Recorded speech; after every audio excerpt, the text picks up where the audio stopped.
आज हम बात करने वाले हैं सपोर्ट एंड रेजिस्टेंस के बारे में। So how to act on support and resistance, उसके बारे में बात करेंगे।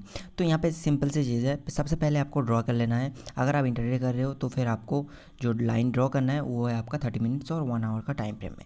तो इससे क्या होगा, इससे होगा आपका जो भी रेजिस्टेंस एंड सपोर्ट होगा उसमें आपको फॉल्स ब्रेकआउट आइडेंटिफाई करने में बहुत ही आसान होगा। ठीक है, बहुत आसानी से आप आइडेंटिफाई कर सकते हो, या फिर ब्रेकआउट का जो फॉल्स ब्रेकआउट का जो चांसेस है वो बहुत ही कम मिल जाएगा।